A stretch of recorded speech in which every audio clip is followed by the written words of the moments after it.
Kain lang ako ng isa. Coffee, tapos ito. Ang sarap ng pickles na to. Ano siya guys, malambot na ng pickles.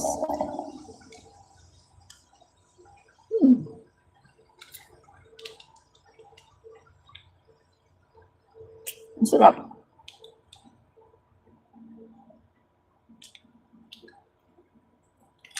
Ang sarap niya.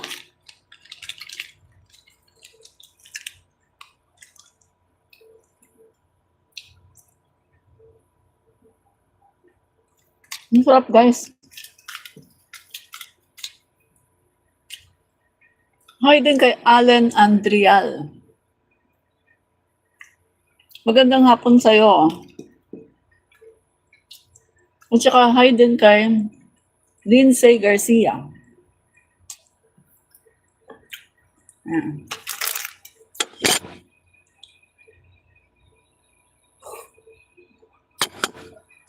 Okay po ba yung ating ating audio? Okay pong audio natin. Wala pong problem.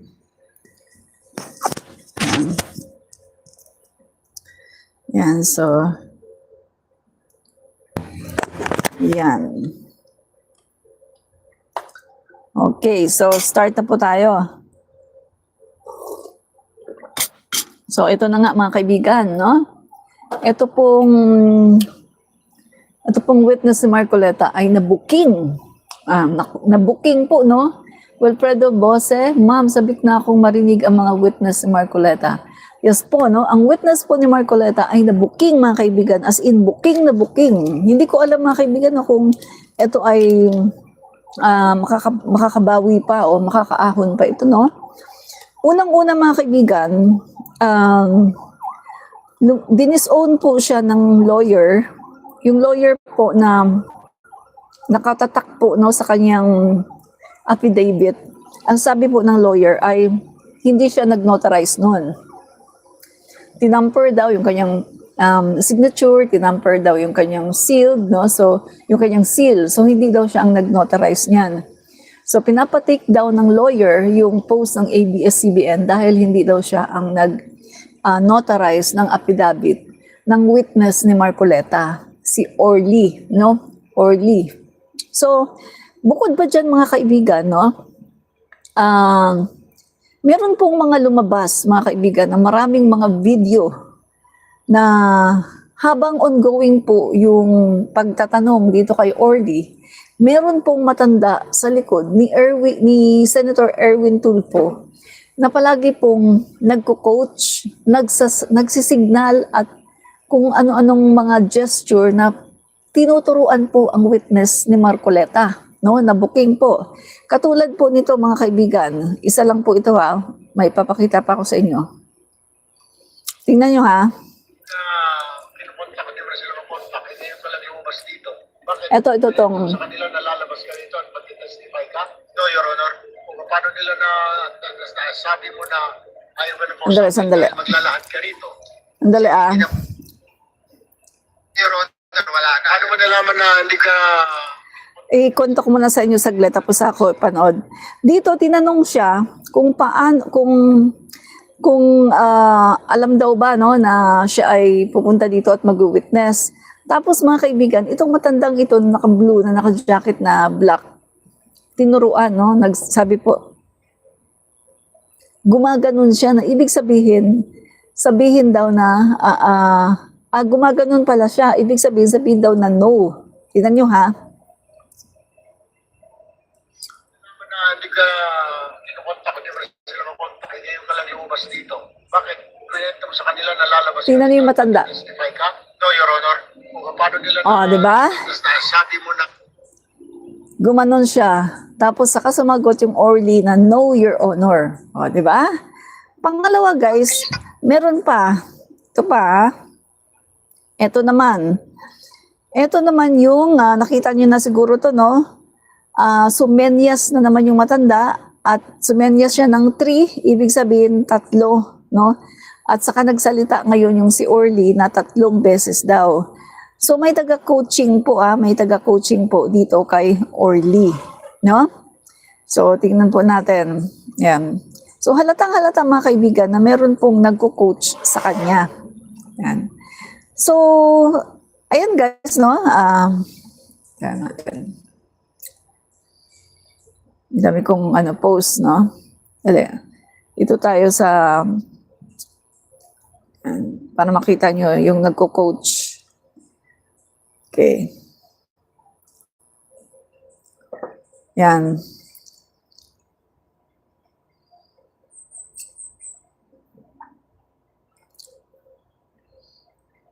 Nalaman tuloy, no, mga kaibigan, marami pong marami pong nakahalata dito, guys, no? Madaming nakahalata dito sa ginawa niya. Dali. Yung pangalawang lugar yun, yung Sanar. Dito na nga lang sa TikTok ko. Ayan na nga. Hindi ko makita dun sa sa sobrang dami ng aking Hindi ko makita. Ayan, ito.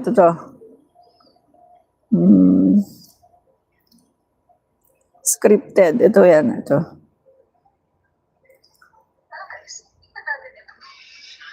Ayan. Natin itong witness, no? Mukhang scripted May sumisenyas pa, mga kaibigan. Tingnan niyo mabuti, obserbahan niyo. May sumisenyas sa kanya para sabihin na 3 times, no? So, tingnan niyo guys. Nag-verify na lang yung pinalasan doon sa 42. Tingnan niyo yung kamay, yung kamay nung lalaki na naka-blue.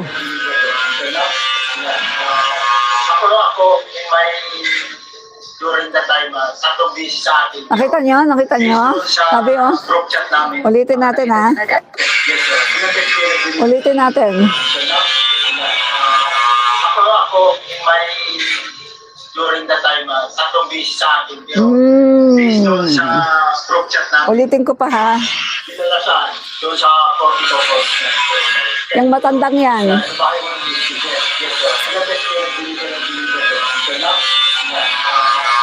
Ako, may during that time, tatlong busy sa akin. Pero based doon sa O, diba? Kita nyo, saka siya nagsabi na 3 beses. So, mga kaibigan, ang tanong ng mga kababayan natin at ako na rin, ano po ang kaugnayan ng matandang yan sa witness at kay Marcoleta? Kasi nahalata natin mga kaibigan na yung matandang yan, palagi siyang umuupo doon sa likuran ng mga senador. So, ano ang kaugnayan ng matandang na yan, yung matandang yan kay Marcoleta at doon sa witness? Bakit senyas siya ng senyas? O, senyas siya ng ganon. 3 beses. Saka nagsabi ngayon yung Orly na 3 beses daw. Tapos nung tinatanong siya, alam ba ng mga na pupunta ka dito? O, gumanon yung matanda. Saka nagsabi si Orly na hindi raw. O, so kitang-kita mga kaibigan yung gesture at saka kitang-kita yung pagsasalita ni Orly na mukhang mas alam pa ni Marcoleta yung dapat niyang sabihin. Na sabi ko nga mga kaibigan no, sa aking mga post na kung ako ay magte-testify at magkakaroon ng affidavit, alam ko yung sasabihin ko. Kahit na tulog, no? Kahit na tulog ako, alam kong sasabihin ko at hindi na ako kailangang i-coach. Dito mga kaibigan, ang ginawa ni Marcoleta ay pinaalala pa sa kanya, nakalimutan mo, basahin mo yung page, basahin mo yung paragraph 20. Alam na alam ni Marcoleta, samantalang yung si Orly, hindi niya alam. At ang sabi pa ni Orly, naputol. Tapos tumayo si Marcoleta, ibinigay kay Orly yung affidavit. Oh, kitang-kita mga kaibigan, kitang-kita ang talagang scripted. Hindi niya alam ang affidavit niya. Si Marcoleta ang nakakaalam kung ano ang nakalagay. Samantalang siya na gumawa ng affidavit, hindi niya alam ang kanyang mga sinasabi doon sa affidavit. Mga kaibigan, no? So, anong nangyari, guys? Meron tayong natanggap, no, na report na itong tao na ito ay nagsinungaling dahil ang sinabi niya, nagtrabaho daw siya sa Coca-Cola pagkatapos doon na daw siya kay Zaldico. Na lumalabas mga kaibigan na hindi totoo dahil siya pala ay security guard sa BPSG. Sino ba ang nasa BPSG? Diba si Sara Duterte? At siya din ay naging security o bodyguard ng BIP sa PCOO. Sino ba yun? Andanar.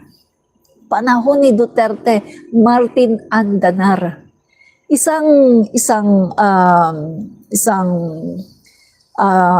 propagandist, no, ng mga Duterte, si Martin Andanar, na sinasabi din ni Katrina Enrile na nagbabayad daw sa mga DDS para manira sa gobyerno. So nakita dito mga kaibigan na nagsinungaling siya na hindi totoo yung mga sinasabi niya na sa Coca-Cola siya, pagkatapos diretso na kaagad kay Zaldico. So may mga dinaanan pa pala siya ng mga trabaho. Katulad na lang ng pag VIP security, no? Security guard or security guard tuloy, VIP bodyguard katulad kay Martin Andanar. At BPSG, sino ba ang nasa BPSG? 'Di ba? Si Sara Duterte lang naman. Kasi mga kaibigan, natatag lang naman ang BPSG. Ngayon lang, sa panahon lang ngayon ni PBBM kasi binigyan ng so much special attention and care si Sara Duterte kaya itinatag ang BPSG. Dati naman walang BPSG. Pero ngayon sobrang atensyon at sobrang pagkikare ng Marcos administration kay Sara Duterte. Kaya itinatag ang BPSG. So makita mo mga kaibigan, nanggaling pala siya doon. So yung narrative na ito ay pakawala ng mga DDS ay mukhang nagkakaroon na talaga ng katotohanan. Nare-reveal na mga kaibigan ang tunay na pagkatao nitong witness na to. At sabi ko nga sa inyo, gamitan nyo ng common sense eh. Hindi pa kayo nagtataka? Of all people, ang nag-present pa talaga sa kanya ay si Marcoleta na isang DDS, isang diehard Duterte supporter at galit na galit kay Speaker Martin Romualdez. Hindi ba kayo nagtataka doon? So ngayon mga kaibigan, ang dami pong ang daming mga hindi nagtutugma at kaduda-duda ng mga salaysay ng taong ito.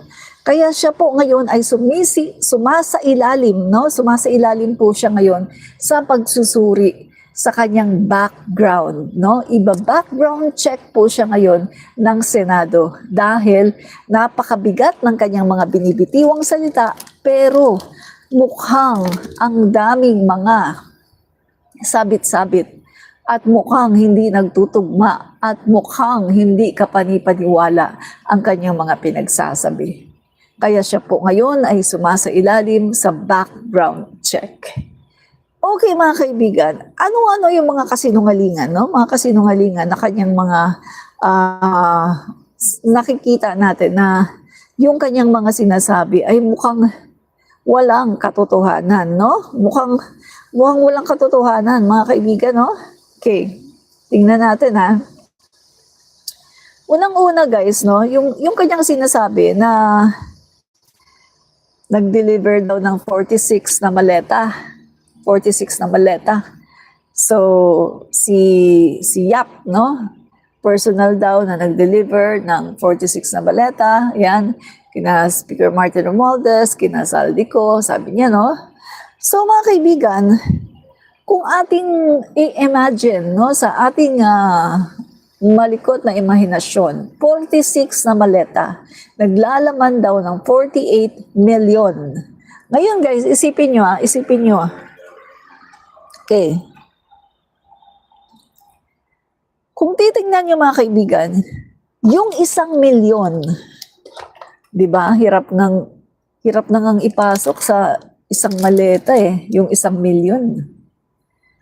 So kapag 48 million, kailangan mo ng malaking luggage, yung ginagamit ng mga OFW, yung malaking luggage, kailangan mo ng malaking maleta para magkasya ang 48 million. At mga kaibigan, alam naman natin na ang 1 gram isang gram tuloy, ang bigat o ang weight ng 1,000 peso bill ay 1 gram. Ngayon guys, lumalabas na yung 48 na maleta, pag tinimes mo ngayon sa, yung 46 na maleta, pag tinimes mo ngayon mga kaibigan, yung 48 million, no? 46 na maleta times 48 million, guys, sobrang sobrang bigat nun. Kasi yun ay around 2 point something billion ang halaga, mga kaibigan. Sandali, tingnan natin yung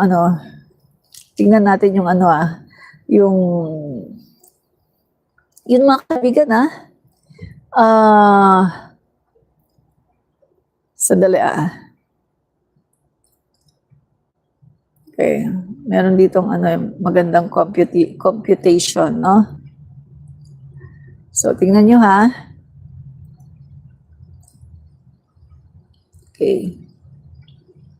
Okay, ito. So, yung 46 na maleta, ita-times mo ngayon sa 48 million. So, lumalabas na ang daladalang pera ay 2.208 billion. Ang laki, mga kaibigan. Ang laki. Grabe. Sabi ni Edgardo Alforge, black na nga kita, kaka-high blood ka na. Alam mo, Edgardo Alforge, makinig ka sa sinasabi ko para ang iyong isipan ay mamulat. Huwag mong hayaan na manatili ka na bulag. No? Alam mo, yan ang problema sa mga diehard DDS. Ayaw nilang makinig sa iba. The other side of the coin. Sabi nga, ang mga naratibo kasi, it's always two side. Merong isang side ng puro bias. May isang side, pakinggan mo yung kabilang side, baka makita mo yung katotohanan. No? Pero kung gusto mo talaga akong i-block mo. Pero kung ako sa'yo, makinig ka sa sinasabi ko para mamulat ang mata mo, ang isipan mo. No? Kasi ang sinasabi ko ay katotohanan. So, tingnan niyo mga kaibigan tingnan niyo. Napakabigat po ng 46 na maleta na nagkakalaman ng 48 million. Napakabigat po niyan, guys. No? So, kung atin pong ita-times, no? 48 million times 46 suitcases. So, lumalabas po na merong 2.208 billion pesos na i-deliver daw kay Speaker Martin. 2 to 3 times a week. Nakakapaniwala ba? Hindi. Hindi nakakapaniwala.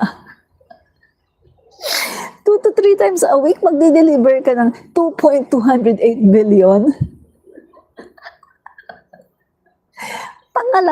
Tanga lang ang maniniwala dyan. Unang-una sa lahat, sa tingin mo ba kung 3 times a week kang kukuha ng ganyang kalaking halaga sa bangko, sa tingin mo ba hindi ka susuriin ng bangko? Uy, grabe na yan. 2 to 3 times. Guys, sabi ko nga sa inyo, di ba, meron tayong limit. Hindi tayo pwedeng unlimited sa pag-withdraw. Tatanungin ka na ng amlak, saan mo yan dadalhin? Kaya dito pa lang mga kaibigan, hindi nakapanipaniwala yung sinasabi ng witness na to ni Marcoleta. Tapos mga kaibigan,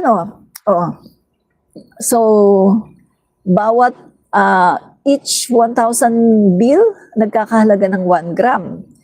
So mga kaibigan, kung titingnan natin sa bill pa lang ito umaabot na siya ng 2.2 tons, mga kaibigan, no? Sa bill pa lang yan, mga kaibigan, yung pera pa lang nagkakahalaga na, ay bumibigat na siya ng 2.2 tons, no? Yung pera pa lang, mga kaibigan. E paano kung pati suitcases, ilang kilogram ba ang isang suitcases? Isang suitcase, ilang kilogram? Ang isang suitcase na malaki ay nag-weigh ng 4 kilogram. So ngayon mga kaibigan, lumalabas na 46 suitcases, ita-times mo sa, let's say 5 kilogram. 5 kilogram pala, hindi pala 4. 5 kilogram. So, lumalabas na 230 kilogram.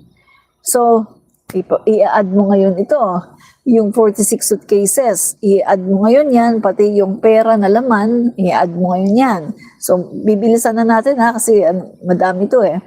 So, lumalabas na mga kaibigan na yung bigat noon, lahat-lahat, kasama na yung pera, kasama na yung suitcases, ito ay nagbibigat sa 2.44 metric tons, as heavy as a loaded truck. Napakabigat mga kaibigan. So ibig sabihin, kapag ganito kabigat, 2.44 metric tons of cash, kapag ganyan mga kaibigan ang dadalhin mong cash, kailangan mo ng maraming sasakyan at kailangan mo ng maraming tao na magbubuhat. Hindi pwedeng 3 lang. Maraming tao yan. Kasi biruin mo, 2.44 tons. Ganon kabigat. So mga kaibigan, eto pa.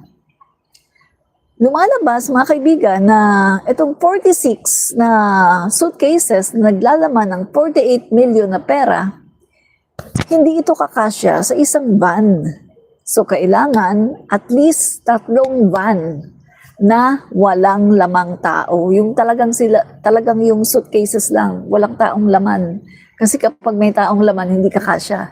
So 3 van na malaki, kasya yung 46 na suitcases. Pero talagang talagang suitcase lang ang laman, no? Suitcases lang ang laman, walang nakasakay na tao para talagang siya'y magkasya.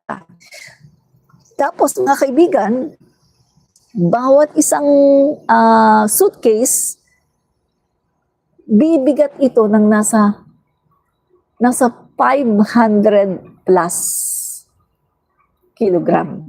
Ibig sabihin, sobra sa isang sako. Kasi isang sako, di ba, 50 kilogram. Ang kalahating po, 25. So, ito mga kaibigan, pumapatak na yung isang suitcase lang ay nasa 50 plus or 53 kilogram. Sobra sa isang sako. So, pag ito ay inakyat mo sa van, meron kayong parang yung ibang tawag doon, nakalimutan ko yung tawag sa science, yung maglalagay ka ng parang flat na na ladder para makadaan doon yung suitcase. Tapos pagbaba, kailangan ganun din gagawin mo kasi sobrang bigat hindi pwedeng hand carry lang. At kailangan marami kayo. So entourage ito, 3 van, no? So malamang sa malamang mga kaibigan, kung may 3 van na ang nakasakay ay 46 na suitcases na naglalaman ng 48 million, malamang sa malamang, ito ay guarded ng mga security details. Kasi hindi yan pwedeng i-deliver sa bahay ng isang congressman na 3 tao lang, 4 na tao lang, 5 tao lang, tapos walang mga security. Hindi pwede yun kasi ang laki ng pera na to. So malamang mga kaibigan, meron itong mga security guard o mga mga hagad na nakapalibot doon sa mga van. Kasi may pera kailangan nilang proteksyonan yung pera. So, kung i-imagine mo mga kaibigan, gagamitin mo yung matalinong imahinasyon. Kung i-imagine mo, may 3 van, punong-puno ng pera, no? 46 na maleta na may lamang 48 million bawat maleta. So, 3 van yan. Sa harapan ng van, may pulis dyan, no? Nakahagad.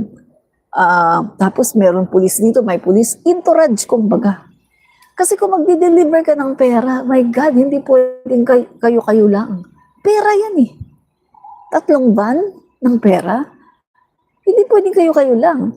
So malamang sa dami ng dinaanan ninyo, mahagip kayo sa CCTV. Makikita sa CCTV yung mga van na yan at makikita yung mga plate number niyan. So andyan na ngayon papasok ang ebidensya. Kung totoo ang sinasabi ng witness si Marcoleta, sabihin niya ngayon ano yung mga plate number ng mga vans, anong kulay ng mga van na nagdala para tingnan ngayon sa CCTV, no? Makita sa CCTV kasi mahahagip talaga yan. At pagdating doon sa bahay ni Speaker Martin Romualdez sa sinasabi niya na pinagdalhan, mahahagip din sa CCTV na huminto yung 3 van at yung mga security, no, na nakapalibot sa van at makikita din yung pag-a-unload ng mga pera na nakalagay sa suitcases. So lahat yan hagip yan sa CCTV. So dapat pakita ngayon ang CCTV na nag-a-unload ng 46 na mga suitcases o na mga maleta. At dapat dahil sa ganyan kalaking entourage, makikita mo naman siguro merong driver yan. Malalaman ng driver. Tanungin, sino yung mga driver? At imposible na walang meron. Imposible na wala kahit 1 o 2 tao sa kalsada. Kapitbahay man lang ni Speaker Martin Romualdez o meron man lang palabas na kotse sa isang gate na kapitbahay ni Speaker Martin Romualdez. Diba? So mga kaibigan, ang dami, napakarami pong CCTV, lalo na po sa mga subdivision. At ang mga CCTV na yan ay hindi pwedeng pakialaman ng kahit sinong politiko. Take note ha, so makikita po yan. So yan po ngayon ang magiging ebidensya. Without this evidence, all the words and revelation of Orly is just a product of his wild imagination. So lahat po ng kanyang mga sinabi ay produkto lamang ng kanyang guni-guni at kanyang gawa-gawang kwento kung wala siyang maipakitang ebidensya. Make sense, mga kaibigan? Yan ang katotohanan. Pero, nakakatawa ang mga DDS dahil gusto na nilang ipakulong agad si Speaker Martin. Even without a single evidence.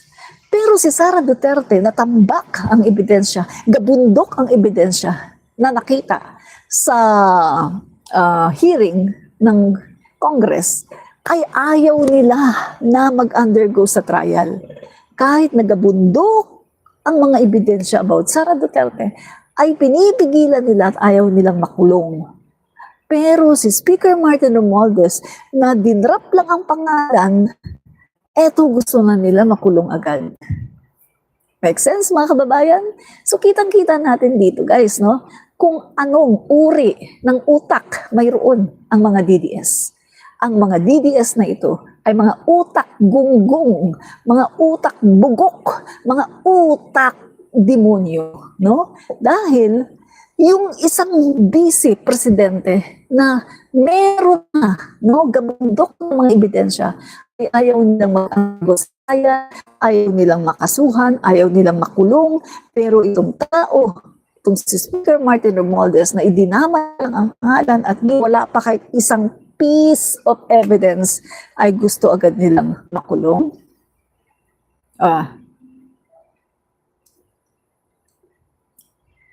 So, ano ngayon? Nakita niyo na. Nakita niyo na ang katotohanan. So yun mga kaibigan, no? Bukong-buko na. Bukong-buko na etong witness ni Marcoleta. Sabi ko nga mga kaibigan, no? Nag-hire lang din sila ng witness. Dapat ang ginawa nila, in-instruct mabuti, tinuruan mabuti, pinakabisado kung ano ang dapat sabihin. O ano tuloy ngayon, palpak. Palpak ang kanilang witness. Pagkatapos, kinall out sila, kakasuhan pa yata sila ng lawyer. Kasi nilabag daw, no? Nilabag daw nila yung karapatan ng lawyer, ginamit o pineke ang pirma ng lawyer at tinampered pa ang kanyang seal. Di ba? So anong sabi ng lawyer? Hindi ako nag-notarize niyan. Hindi ako pumirma niyan. Hindi ko alam yan. So ngayon, dinesown ngayon ng lawyer. Sabi nga, kapag nagsinungaling ka ng kahit isang bagay lang sa affidavit mo, lahat yan considered as kasinungalingan. May sinabi dito si Speaker Martin, falsus, ano ba yun? Latin siya Dali tingnan natin yung sinabi ni Speaker Martin. Term ito ng mga abogado no? Ay, hindi man ako abogado. So ito yon sinabi ni Speaker Martin. Okay.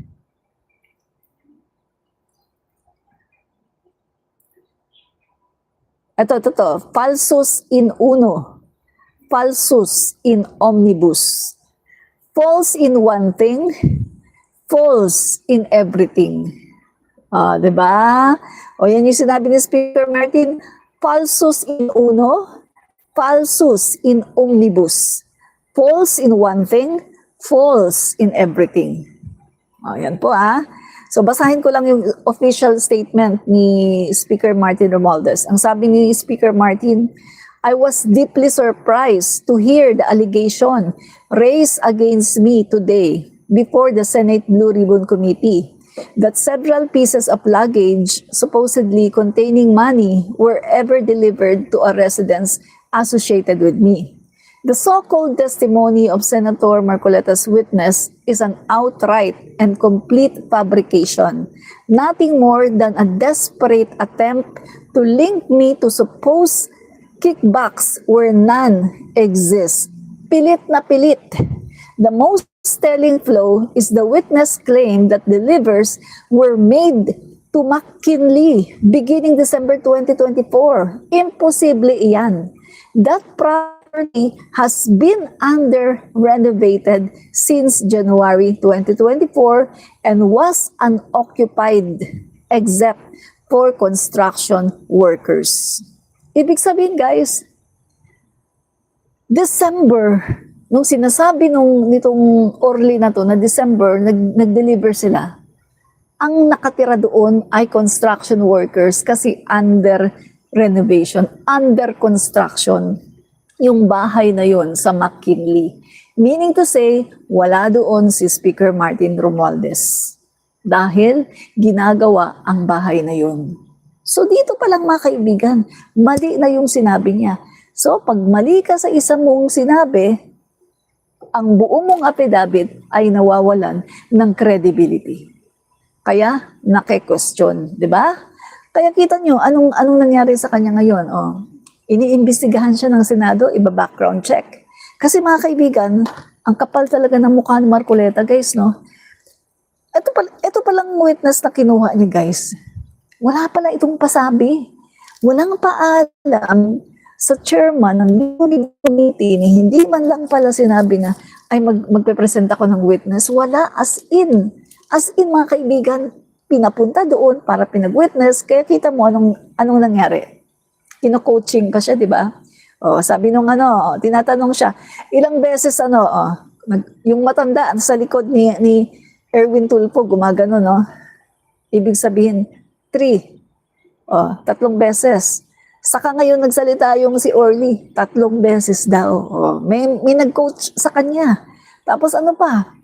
Yung tinatanong siya kung alam daw ba na pupunta siya dito, hindi rin siya sumasagot agad. Ano sabi ng matanda? Saka siya sumagot ng hindi. Kitang-kita guys, the gesture, The way na i-present niya ang sarili niya, na uutal-utal, pagkatapos hindi niya alam yung affidavit niya, sinabi pa sa kanya ni Marcoleta, basahin mo yung pahina, yung paragraph 20, huwag mong kalimutan, huwag mong bilisan, ang bilis mo naman kasi. Tapos, sabi pa nung Orly, na wala, putol dito. Oh. Tumayo pa si Marcoleta para ibigay sa kanya yung affidavit. So mga kaibigan, hindi niyo maluloko ang taong bayan. No? Matalino ang taong bayan. Ang nagpapaloko lang dyan ay ang mga DDS na talagang bugok at hindi nakakaintindi. Pero ang taong bayan, hindi niyo maluloko. At lalong-lalo naman, hindi niyo maluloko ang ICI. Sa tingin niyo ba kapag pinatawag yan sa ICI, sa tingin niyo ba makakasagot yan ng tama? Mahuhuli yan. My goodness, mahuhuli yan. Dahil ang taong nagsisinungaling, kapag pinagbaliktad na ang katanungan sa iyo, hindi mo na alam kung ano ang isasagot mo. Malilito ka na. Kaya yung ginawa nila na pagpapabricate at pagpe-present ng fake witness at fake story, yung ginawa nila na yan ay magbabounce back yan sa kanila. Dahil ngayon pa lang, nawawala na ang credibility ni Marcoleta. Dahil nagpresenta siya ng isang tao na wala namang credibility. At mga kaibigan, eto pa pala ang aming nalaman na. Eto ang nalaman namin guys. Okay. Nyo tungkol dyan sa Orly na yan. Okay, Orly. Itong Orly na to Okay. Itong Orly pala na to mga kaibigan. Okay. Itong Orly na to mga guys, no? Siya po ay eto.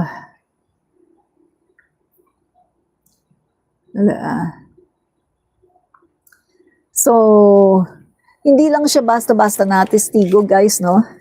Mukhang hindi lang talaga basta-basta testigo itong si Orly Gutesa, no? Mukhang bahagi rin siya ng malalim na operasyon ng isang planadong pagtatangka na idikit si Speaker Martin Romualdez sa isang isyung wala naman siyang kinalaman. At kapag sinuri mo ang mga koneksyon at galaw, makikita mong hindi ito simpleng pagtestigo. Isa itong operasyon. Operation Destabilization. Operation Pagpapabagsak, no? Jonathan Morales version 2 in the person of Orly Gutesa, 8. Correct ka dyan, 8, no? So kapag sinuri mo ang mga koneksyon at galaw, makikita mong hindi ito simpleng pagtestigo. Ito ay isang operation paninira, no? So ito mga kaibigan, yung mga facts, no? Pakinggan nyo yung mga facts. Wala sa security detail ni Congressman Saldi ang sinasabing witness. Hindi po siya naging bodyguard ni Congressman Saldico na sinasabi niya na nag-bodyguard daw siya ni Saldico, 'di ba? Sabi niya, Coca-Cola muna, pagkatapos daw sa Coca-Cola, diretso na daw kay Saldico. So ito mga kaibigan ay napatunayan na hindi totoo. Siya po ay never na naging bodyguard ni Saldico. So, anong nangyari mga kaibigan, no? Itong witness na ito, mga kaibigan, ay sinasabi itong mga DDS na whistleblower, pero sa mga tala, hindi siya bahagi ng security team ni Congressman Saldico. Yung source po, no, ay kinumpirma na itong Orly, no? Take note, Orly was assigned as security for staff only, not for Saldico. So doon pa lang mga kaibigan nagsinungaling siya Sabi niya kay Saldico daw. Pero hindi siya kay Saldico. Doon siya sa staff ni Saldico. Security siya ng staff ni Saldico. Hindi mismo kay Saldico. So doon pa lang nakita na natin yung pagsisinungaling, no? So ang tanong, saan galing ang impormasyon niya? Kung hindi naman niya kasama sa mga sensitibong usapan. At take note meron siyang sinasabi na Michael Yang na nag-deliver daw siya doon sa bahay, dating bahay ni Michael Yang. Nung tinanong siya parang ni Panfilo Lacson, no? Bahay ba to ni ni Michael Yang dati? Napili ba ni Speaker Martin Romualdez? At nag-oo siya, mga kaibigan, no? Pero, mga kaibigan, may mga lumalabas din. May mga lumalabas din, mga kaibigan, na mga facts. Mamaya sasabihin ko sa inyo, So, ito, yung biglang sulpot niya sa gitna ng Senate Blue Ribbon Committee hearing is something na kaduda-duda, no? Gutesa was presented by Senator Marcoleta, who is known to have deep ties with the Duterte camp. Ang tanong, bakit ngayon lang lumabas ang testigo kung ganito kabigat ang akusasyon? O, di ba? Dahil ba sa hindi pwedeng maging state witness ang mga diskaya? Dahil ba sa nabahiran na ng kaduda-duda, no? Na pagdududa sa mga diskaya dahil hindi na sila pwedeng maging state witness, kaya ba kailangang mag-imbento at kumuha ng mga panibagong witness kuno na magpapasabog ng kuno ay napakalaking bagay na i-involve ang pangalan ni Speaker Martin Romualdez, at meron pang sinasabing aguda?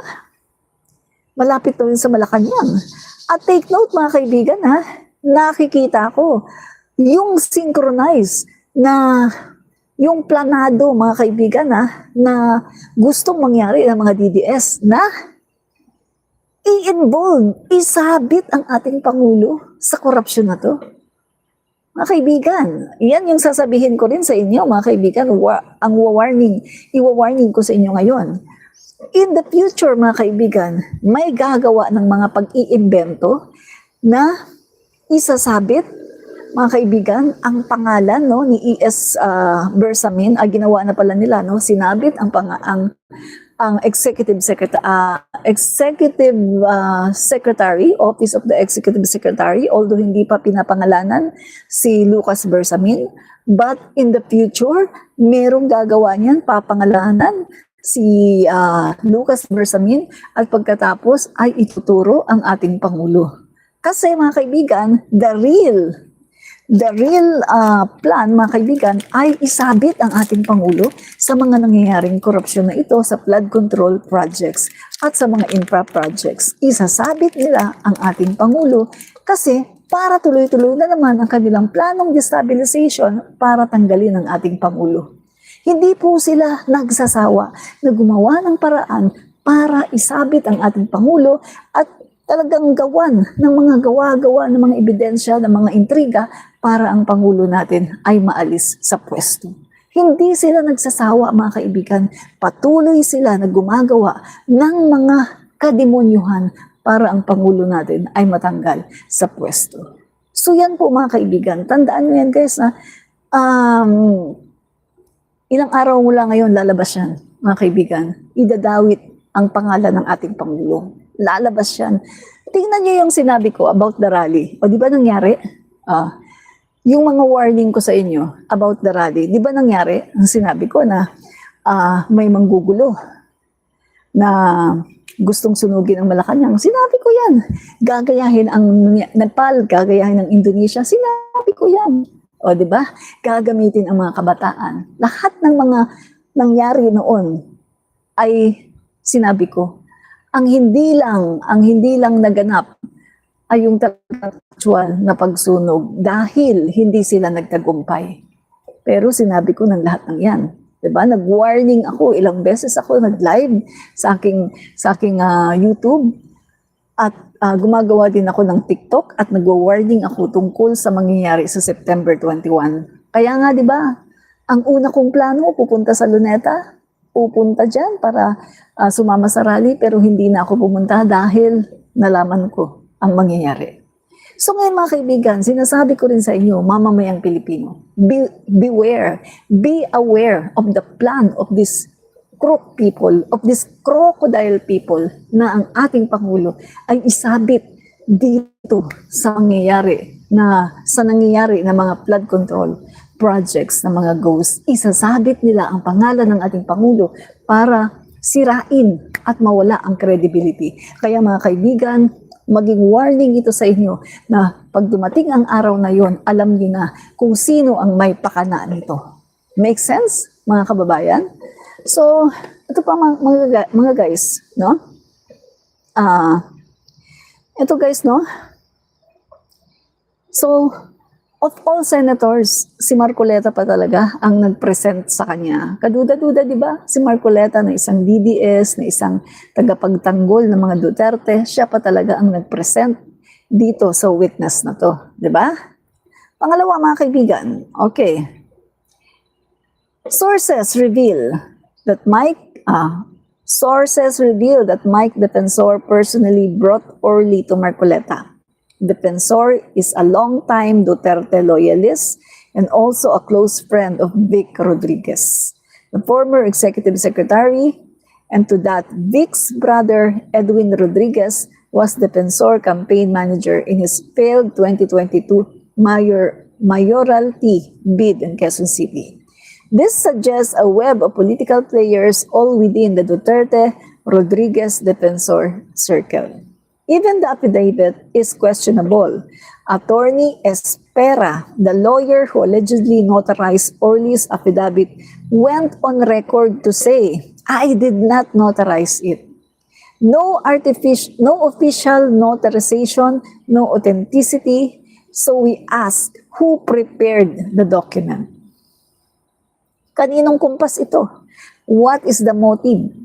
Yan, let's look at the timing. Ongoing Blue Ribbon probe on flood control funds, pressure and mounting on DPWH and some lawmakers. Suddenly, a witness appears, an allegation that indirectly tried to drag Speaker Martin Romualdez into the mess.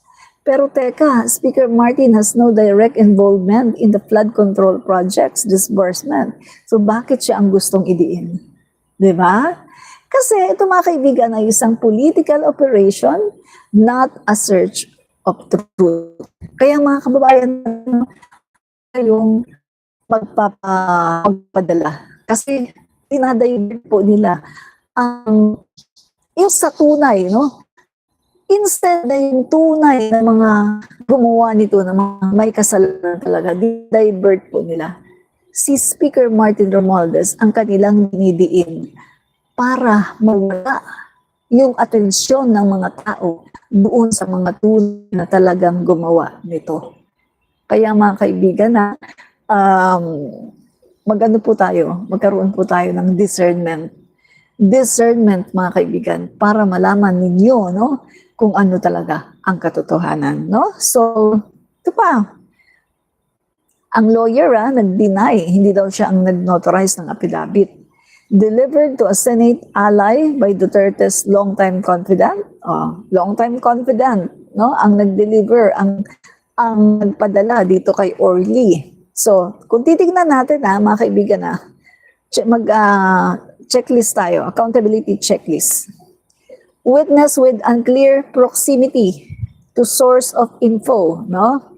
Pangalawa, sworn affidavit not truthfully notarized. Pangatlo, escorted by a known Duterte ally. Pang-apat, presented by a senator with political bias. Panglima, tied to a web of personalities out to attack Speaker Martin Romualdez. So, Gutesa is not the story. The story is who's behind him.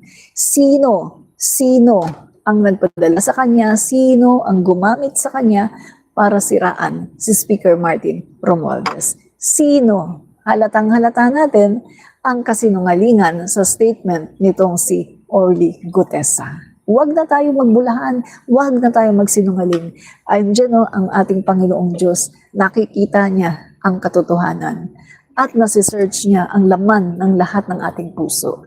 Kung meron kang kasinungalingan sa puso mo, ang Panginoon ang nakakaalam niyan. At mahiya ka naman sa Diyos, mahiya ka naman sa Panginoon, magdadrop ka pa talaga ng pangalan ng tao para lang sirain ang tao na wala namang involvement sa mga flood control na yan.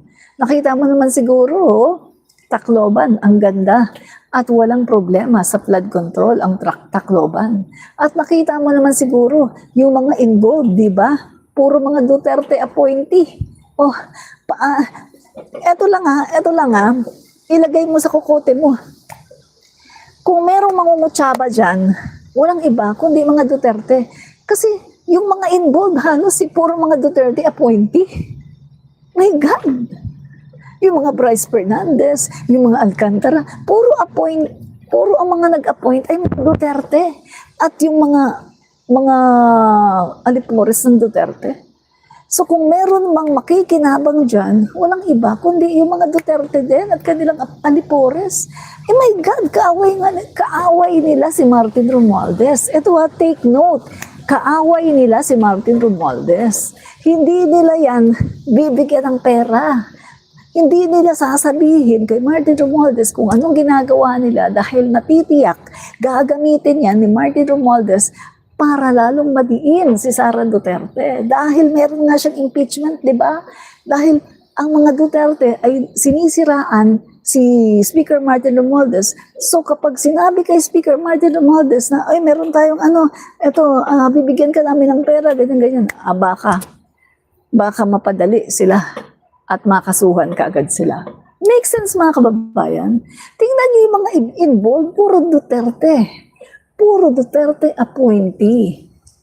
Make sense?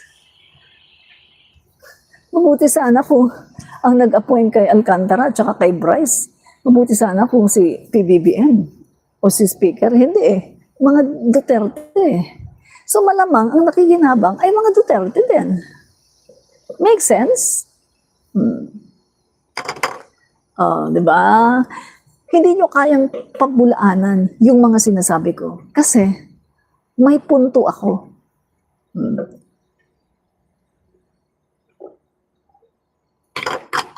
Lahat ng sinasabi ko, may punto. At may makukuha kang sense. Kaya hindi nyo mapapabulaanan o mapapabulaanan ang mga sinasabi ko. Sige nga, ipagtanggol nyo nga. Ipagtanggol nyo. Anong masasabi mo? Yung Bryce appointee ng Duterte. Yung Alcantara, same. Parang Mark Villar yata yung Alcantara. Mark Villar o Duterte pa rin. Kalaban nila, Speaker Martin Romualdez. Since umupo si Speaker Martin Romualdez, ang init na ng ulo ng mga Duterte. So ngayon, sa tingin niyo ba kung magkakaroon yan sila ng mga hatian o kung ano-ano, sa tingin niyo ba sasali dyan si Speaker Martin Romualdez? Ay malinaw nga mga kaibigan, magkalaban ang Duterte at Romualdez.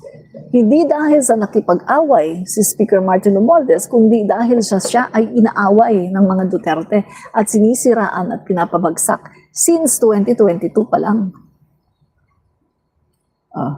So kung meron mang makikinabang sa mga pera na binibigay ng mga taong yan, natitiyak ko yung mga Duterte ang makikinabang at yung kanilang mga alipores.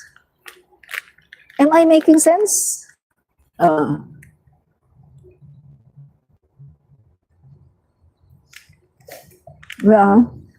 Kain mo na ako.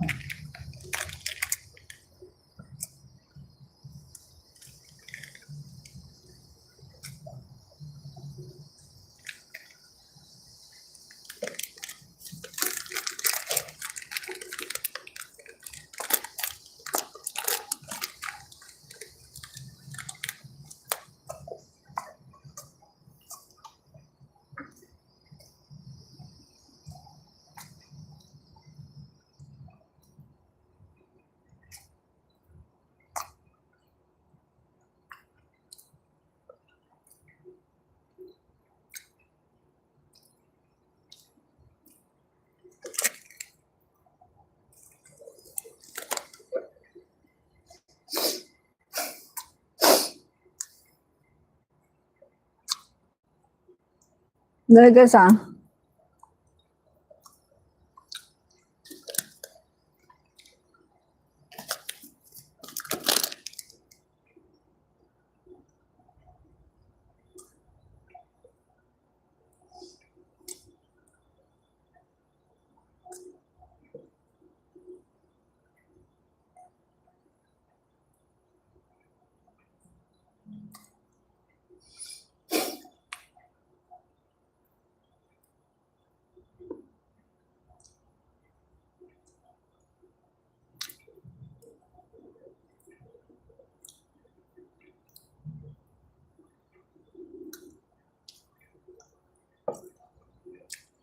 So guys, may nilabas sa balita, oh. Bago lang to. Department of Justice. Inilabas ang opisyal na listahan ng mga inireklamong iharap para sa case build-up kaugnay ng maanumalyang flood control projects. Kasama sa case build-up ang pangangalap ng ebidensya para mapatatag ang mga inihandang kaso. Tingnan nga sino-sino to. 21 ito lahat, guys, no? Today, the Department of Justice, DOJ today, confirms that on the strength of sworn affidavits executed before the DOJ and the NBI, the National Bureau of Investigation has recommended the prosecution of the following individuals for case build-up with the National Prosecution Services. Number 1, tingnan natin kung kasama si Speaker Martin Romualdez. Number 1, Elizalde Zaldico. Number 2, Senator Chis Escudero.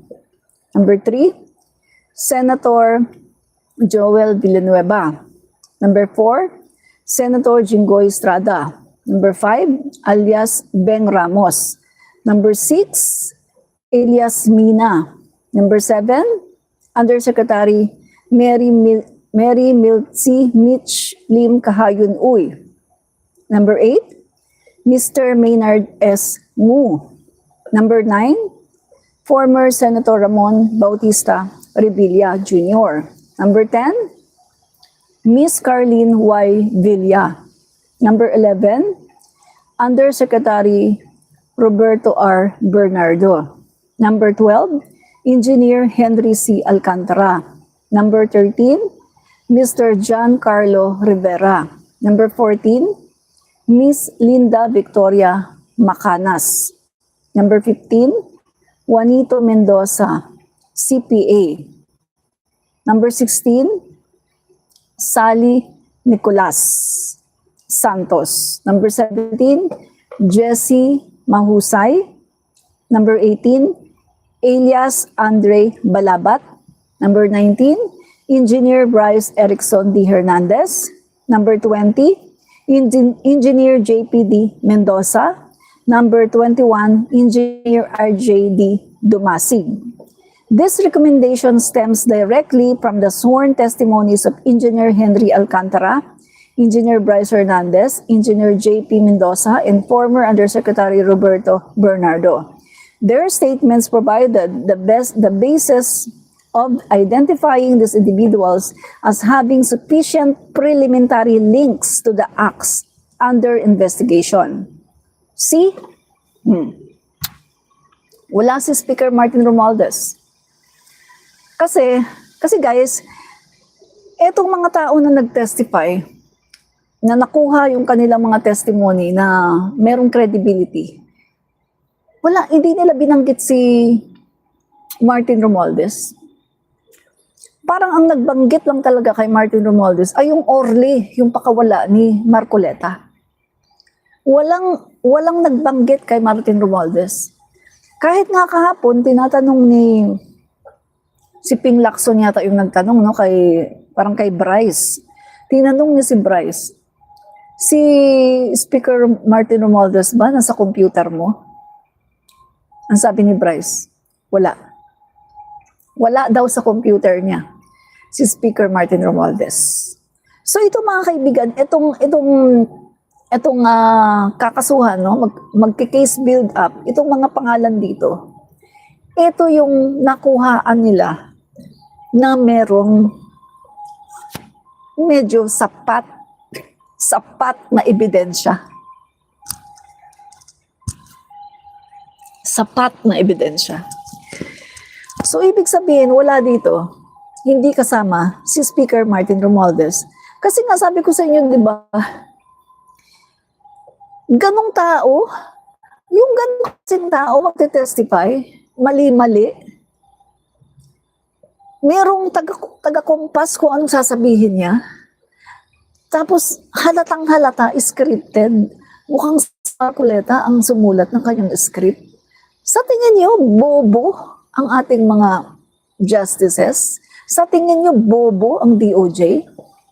Sa tingin niyo, bobo yung Blue Ribbon Committee, yung chairperson, si Tito Soto, at saka si Lacson? Sa tingin niyo, bobo ang ICI?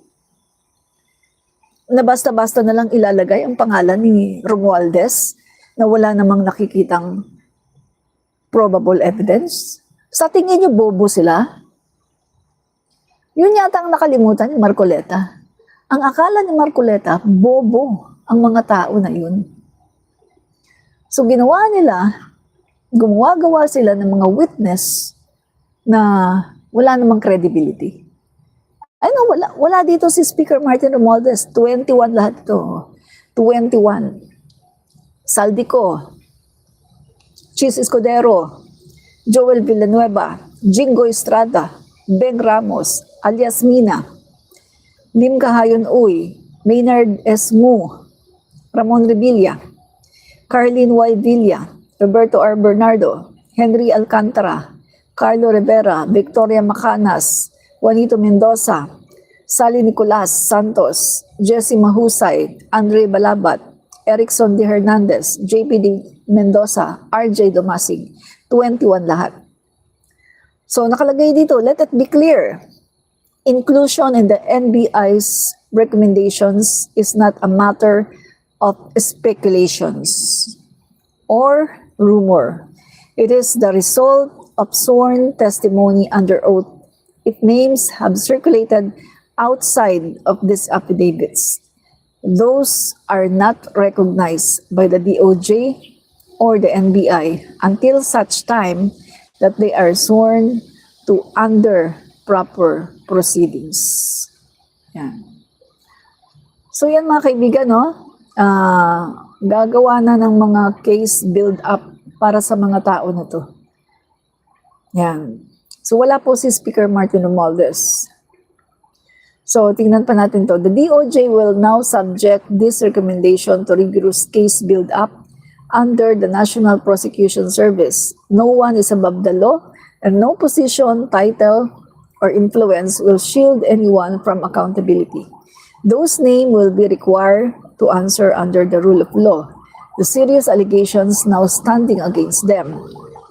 Significantly, the DOJ is ready at any time to turn over the files and all supporting documents to the Independent Commission on Infrastructure, ICI. We trust that an independent body is in the best position to conduct a holistic evaluation of all the evidence, free from the distortions of political speculations. As Justice Secretary Jesus Crispin Boying Rimulya has emphasized, the DOJ will not blink.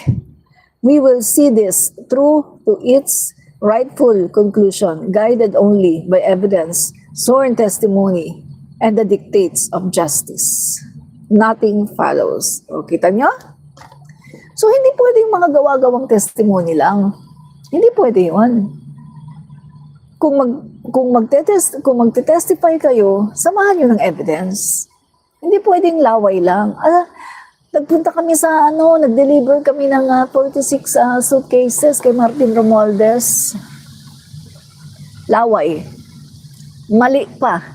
Dahil yung address na sinabi niya is January pa lang, under construction, under renovation ng bahay. Walang tao. Sino daw yung nandun? Construction worker, mga scaffoldings, mga bakal, mga hollow block, semento, graba. Ibig sabihin, kino-construct yung bahay. Oh. Hindi mo, dapat kasi bago sila gumawa ng kwento, ng gawa-gawa na testimony, tinignan muna nila, nako, itong bahay na to ba, okay ba to? O baka mamaya, hindi na nila tinitirhan to, o under construction ba to? O kita mo, napahiya sila ngayon. Di ba? Napahiya. Ang aim nila, okay lang sa kanila kahit walang makasuhan at makulong eh.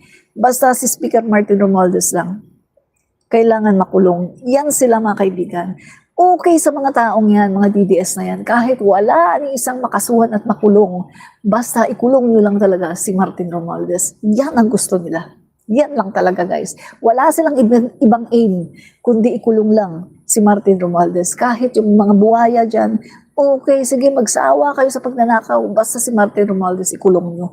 Yan ang mga DDS. Ganyan ang kanilang utak. Utak demonyo. Galit na galit sila kay Martin Romualdez. Palibasa kasi, hindi naging presidente yung kanilang president ng impyerno.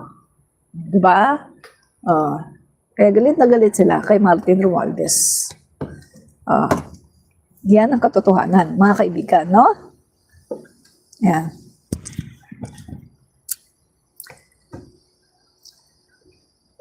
So,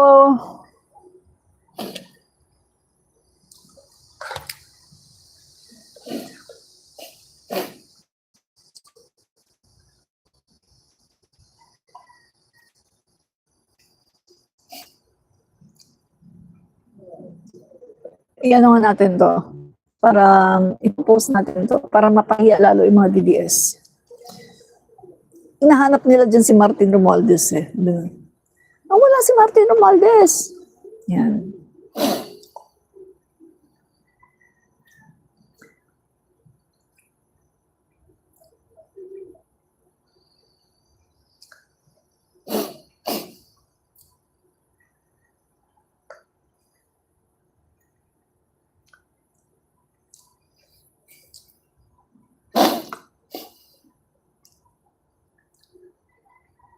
Yan. O sa mga kaibigan, ang Pangulo po natin ay nasa La Union.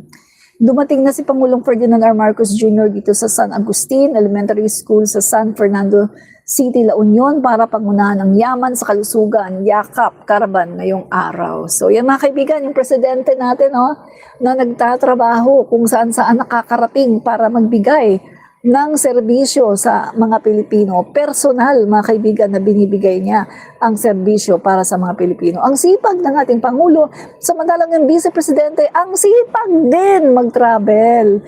At hayahay, nananaba ang mukha, nananaba ang kanyang bilat. Dahil sa kakatravel, wala siyang trabaho, mga kaibigan. Tumataba ang kanyang katawan, ang kanyang mukha at ang kanyang bilat, mga kaibigan. Nananaba dahil sa sobrang kakatravel niya, sa totoo lang, no? At gamit pa ang taxes ng taong bayan ni Sara Duterte habang nagtatravel tayo ang nagbabayad ng kanyang security details. Iginisa tayo sa sarili nating mantika. Grabe.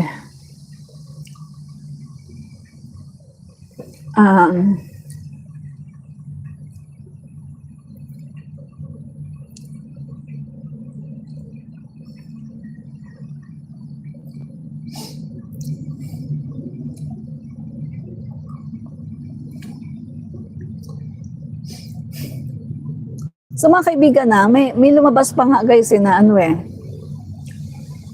na mukhang itong sinasabi ng tao na to, itong Orly, no? Mukhang mag-deliver talaga siya ng pera, guys. Pero hindi kay Speaker Martin. Ang sabi nung source mukhang ang diniliberan nito ay si Pulong Duterte. The 51 billion peso pork barrel. Sabi ko, Baka nga si Pulong Duterte ang kanyang diniliberan. At take note nabanggit niya, dating bahay ni Michael Yang. Guys, nadulas siya doon. Bakit niya alam na dating bahay ni Michael Yang? Guys, mga darating na araw, sasabog yan. Sasabog talaga yan. Malalaman natin ang involvement ng taong ito, yung involvement ng taong ito kina Michael Yang at sa paghahatid ng pera kay Pulong Duterte, yung 51 billion. Kasi yan po yung sinasabi ng mga ng mga sources na mukhang totoong nag-deliver siya ng pera pero hindi kay Speaker Martin, kundi kay Pulong Duterte. The 51 billion pesos. Ba? Ah. Mostly sa DDS, nakapagtapos, kaya mga uto-uto sa poon nila. Save PH. Yan po ang sinabi ni Save PH. O mga DDS, mostly daw, hindi daw kayo nakapagtapos ng pag-aaral, kaya kayo mga uto-uto daw sa poon nyo, sabi po ni Save PH. Rex yan, walang diploma, kawawa.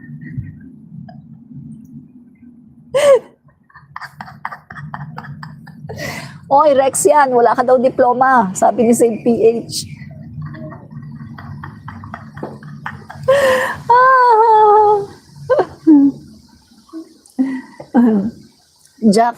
Daniel, makakasuhan pa sila niyan, pati yung witness nilang kasinungalingan nila. Ay, oo. Sabi pala ni Speaker Martin Romualdez, hindi niya daw ito palalampasin. No?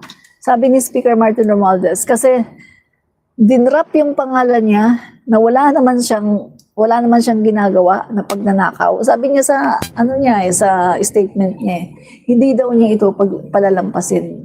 Lalabanan daw niya ito.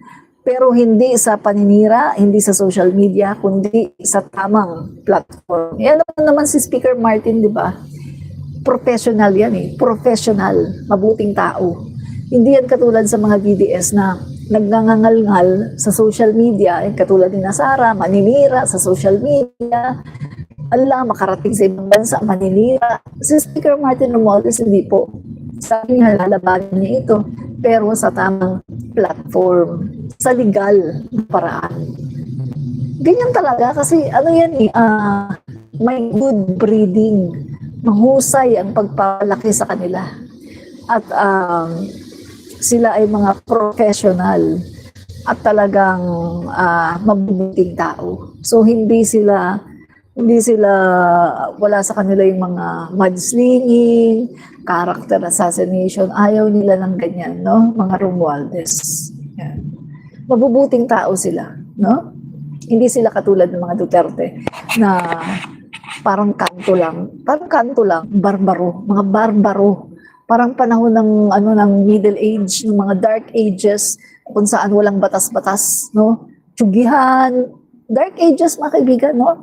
Middle Age, medieval time, walang batas-batas, survival to the fittest. Kung sino ang malakas, kung sino ang makakasurvive. Yun, mga kaibigan, walang batas-batas. Pag meron kang gustong tsugihin, puntahan mo, tsugihin mo. Wala sa'yo mga huli. Ganon, mga kaibigan, Middle Age, the Dark Age, survival to the fittest. Kung sino ang pinakamalakas, kung sino ang pinakasiga, ikaw ang magsusurvive. Ganon, mga kaibigan, that medieval time. So yan po, ang ugali ng mga DDS na to.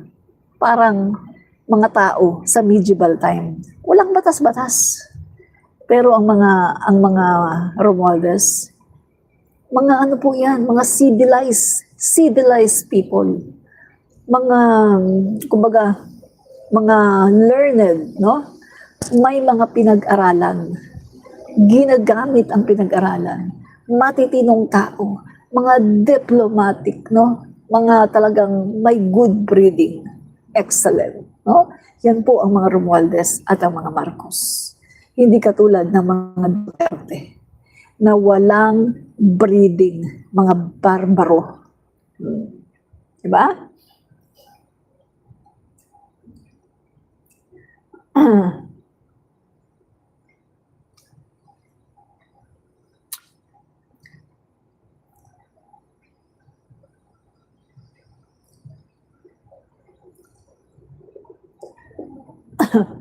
Yan.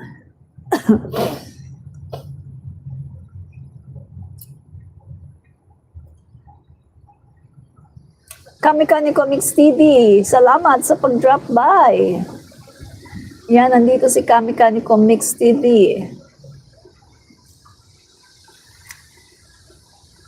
Save PH, common sense na lang. Kasi tahimik buhay mo, hindi ka nga binabanggit sa Senado, tapos bigla ka na lang magtetestigo.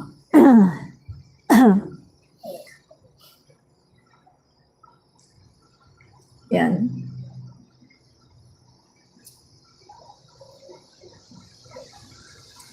Okay?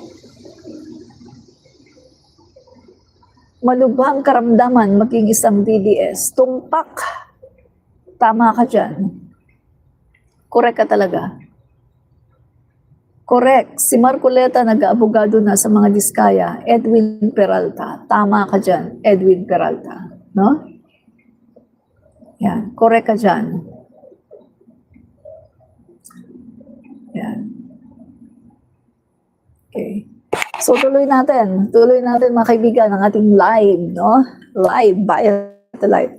So ito na mga kaibigan, hindi po kasama sa mga kinasuhan. No? Hindi po kasama sa mga kinasuhan si Speaker Martin Romualdez dahil wala pong sapat. Wala naman pong bumanggit sa kanya eh. Yung mga district engineer, pati yung katulad din na Alcantara, sina Bryce, yung undersecretary, yung mga wala namang bumanggit sa kanya, guys kay Speaker Martin. Kaya, wala eh. Hindi naman kasi talaga siya kasama, no?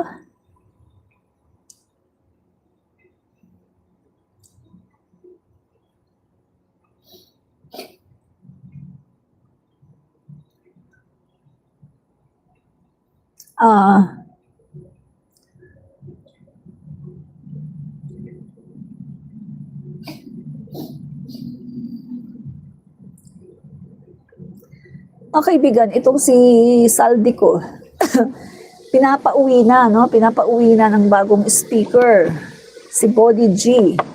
Pero, nagmamatigas pa rin itong si Saldico at sabi niya, ay kapag pinilit daw siya na umuwi, magre-resign siya sa pagiging congressman. So mawawala na daw yung kanyang obligasyon, no? Dito sa Congress na para umuwi siya. So pag nangyari naman yun, pinapatunayan lang niya na may kasalanan siya kasi bakit ayaw niyang umuwi? Para siyang si Harry Roque.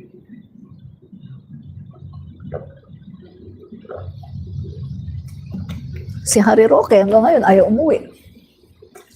O, di ba? So dapat umuwi na siya.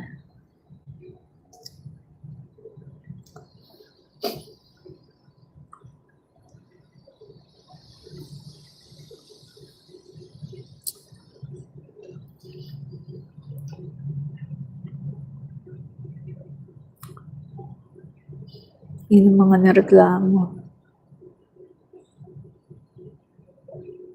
Yan. Tapos,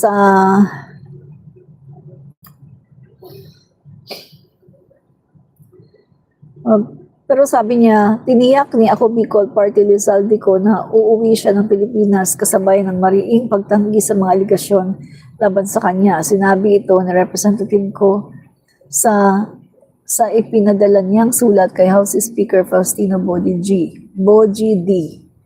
Yan.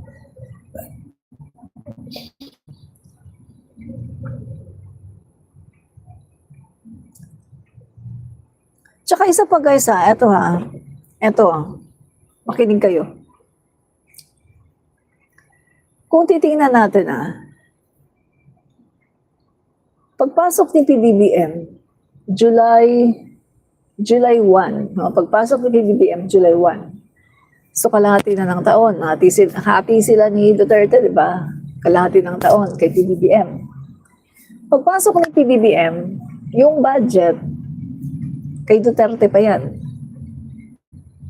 Yung mga proyekto, kay Duterte pa rin yan. Si Duterte pa yung mga nagpa-implement niya, no? Panahon pa ni Duterte.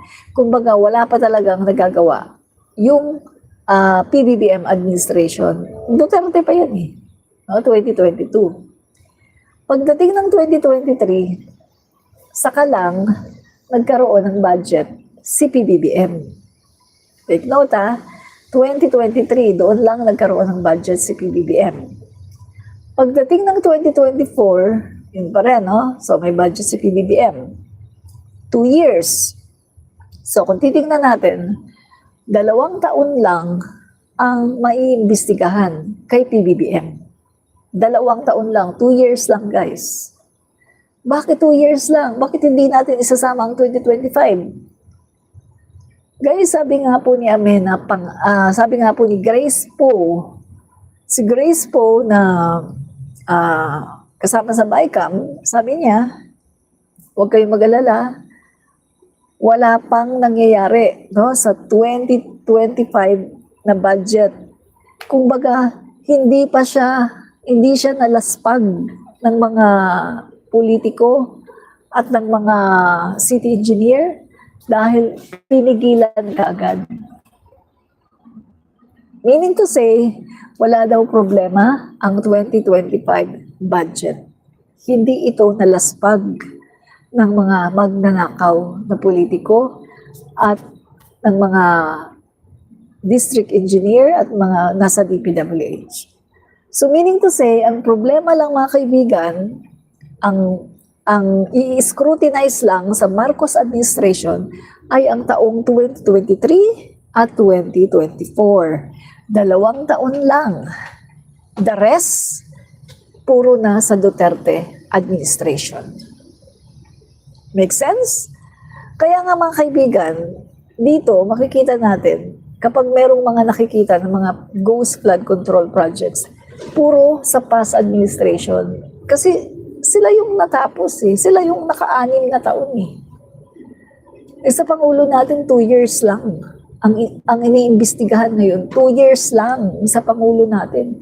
Kasi 2022, hindi naman niya yung budget at hindi naman siya nagpa-implement ng mga project. Duterte administration pa yun. So yung iimbestigahan lang talaga kay PBBM 2023, 2024. Make sense? Napanood niyo ba?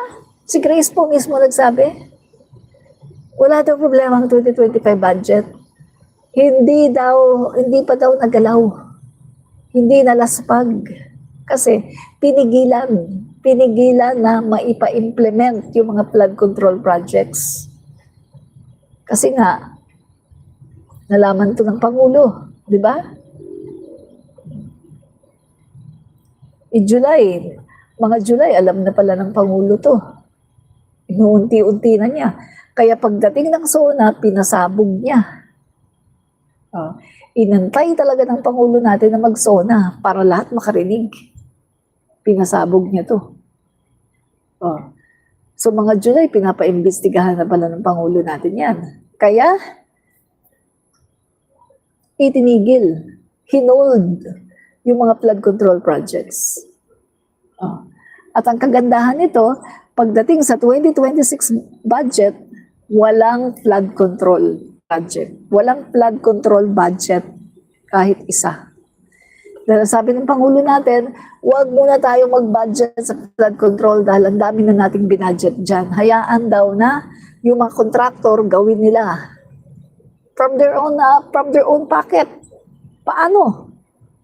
Di ba pinapapris ang mga kayamanan nila? Doon kukuha sa kayamanan nila para gawin, ipagawa yung mga flood control projects. Doon kukuha ang gobyerno sa kanilang mga kayamanan ng mga kontraktor, mga politiko na pinapris ang kanilang mga kayamanan. Doon kukuha. Yun guys. Kaya maganda to dahil in the year 2026, wala tayong budget sa flood control. Pero magagawa pa rin yung flood control natin dahil kukunin yun sa mga pera ng mga politiko na nagnakaw at mga kontraktor, mga engineer sa DPWH na nagnakaw. Sila ang gagastos. Make sense?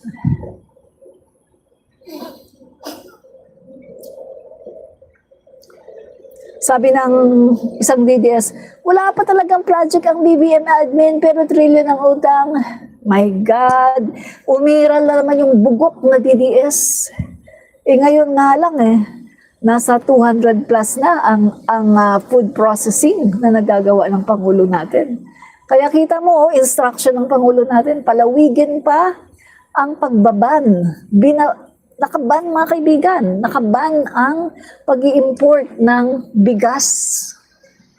Hindi po tayo nag-i-import mga kaibigan since na diniklara ni PBBM na walang importation until now.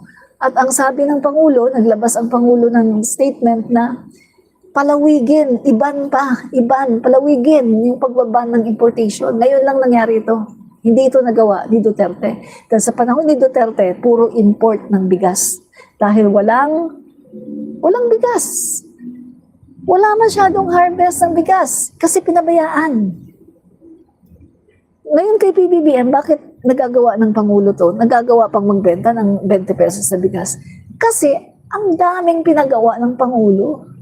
Mga food processing, mga rice processing centers. Ang dami niyan sa buong Pilipinas. Nagpagawa pa bukod pa sa mga rice processing na infrastructure, no, mga buildings sa pinagawa ng Pangulo, ay namimigay pa ng mga makabagong mga traktora. At yung harvester natin, hindi naman umano, take note, yung harvester natin, hindi naman umano. Nag-harvest tayo ngayon gamit ang makabagong makinarya. Grabe mga kaibigan. Kaya talagang ngayon nagagawa ng Pangulo natin na magbenta, no, ng 20 pesos na bigas. Dahil yan sa galing ng ating Pangulo na hindi yan nagawa ni Duterte. Diba? Sa panahon ni Duterte, nagtsatsaga lang tayo sa 75 pesos ang kilo, may bukbuk pa, may anay, meron pang yung tawag doon, yung mga iba-ibang mga insekto na ewan, pagkatapos nilumabas pa sa Davao, bigas, styrofoam. My God, walang nagawa si Duterte pagdating sa agriculture. Kaya huwag kayong magyabang dahil yung Duterte nyo walang nagawa sa buhay ng mga Pilipino para gumanda ang buhay natin. Wala siyang nagawa kundi patayin ang mga Pilipino. Real talk lang tayo dito. Real talk. Hanapin natin yung kita mo Pangulo natin to. Pinaslang agrikultura, rito. Pinaslang agrikultura, rito. Kailangan pagbabayan ng control sector sa Pilipinas. Hindi sapat ang kita ng mga magsasaka. Mataas ang presyo ng bilihin. Tapos pulpog pa tayo ng bagyo. Pero teka, may mga reforma para ayusin to. Tara.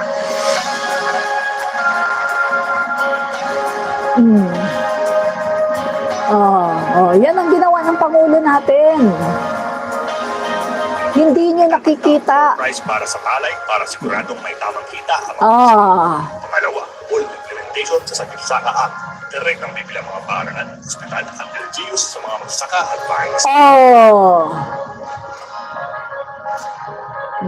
Diba? Yan ang pinagawa ng Pangulo natin. Mas malalakasin ang clustering at cooperatives at tutulungan ng CDA at DA External Services na may proporta ng 6,000 DA staff sa buong bansa. Ang pamienta ng Agricultural Verification Law para mas makasuporta sa mga magsasaka. Plus, bubuin ng Agrico, isang komisyon na tututok sa mas malawak na reforma sa agrikultura. Hindi yan nagawa ni Duterte. Para palakasin ang agrikultura sa reforma, presyo, kikita ng tabang magsasaka at masisiguro ang pagkain para sa bawat Pilipino. Sama-sama para sa magsasaka, para sa bayan, para sa bagong Pilipinas.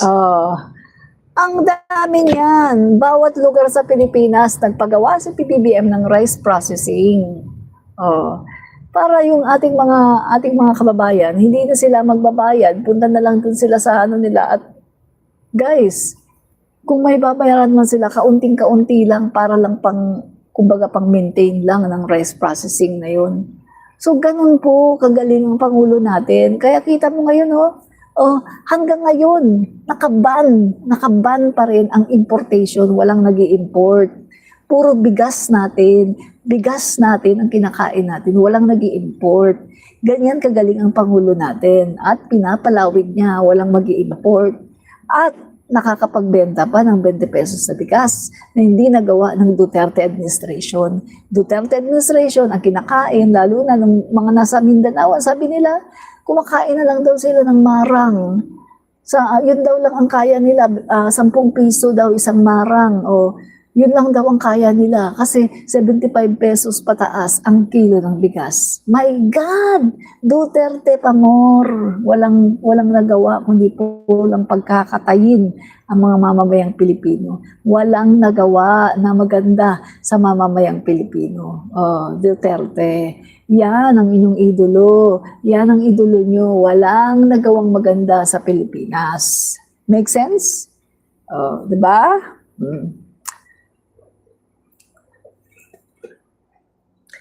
Nako, itong si Samuel Taringting. Oh, mukhang nagfe-fake news na naman. Mura daw ang palay. Ay, nako.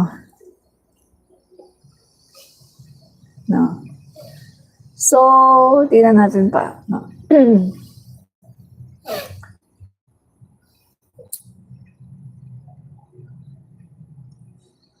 Okay. What you want?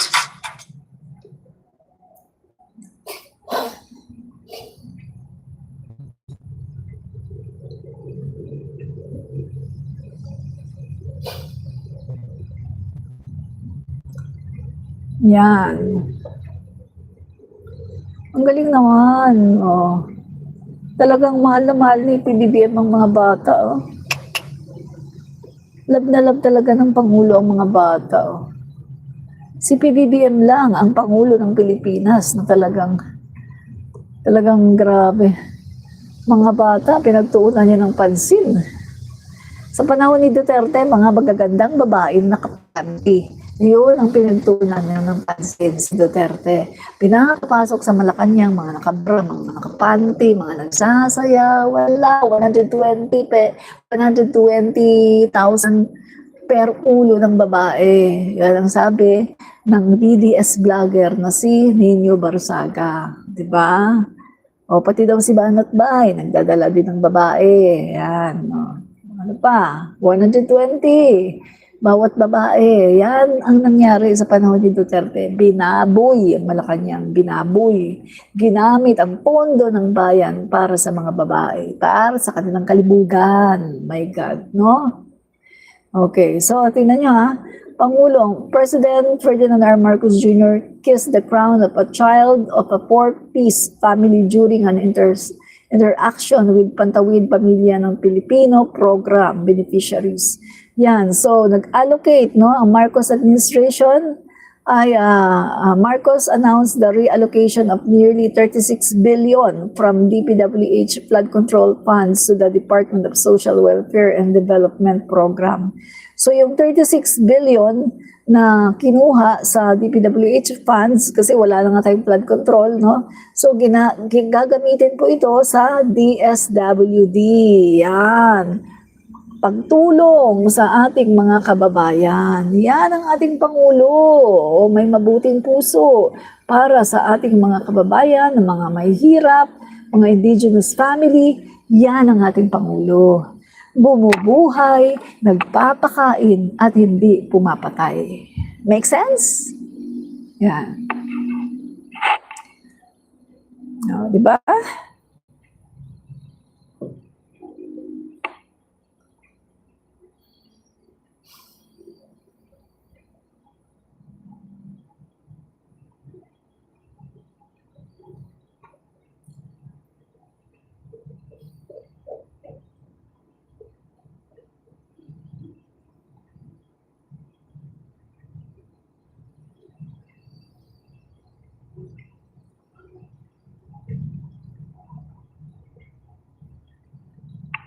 Ito.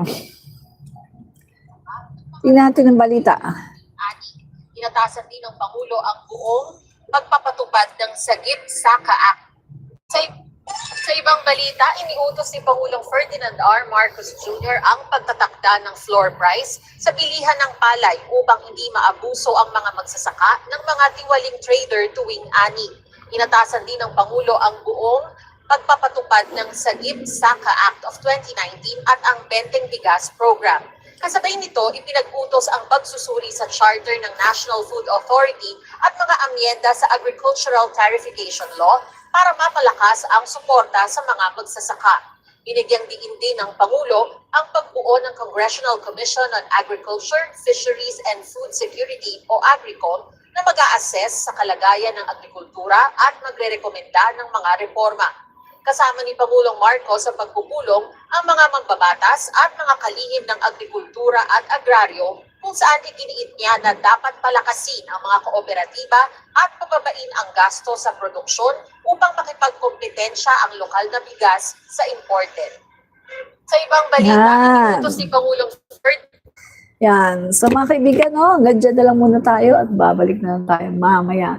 Maraming pong salamat sa mga nanood, mga kaibigan, no?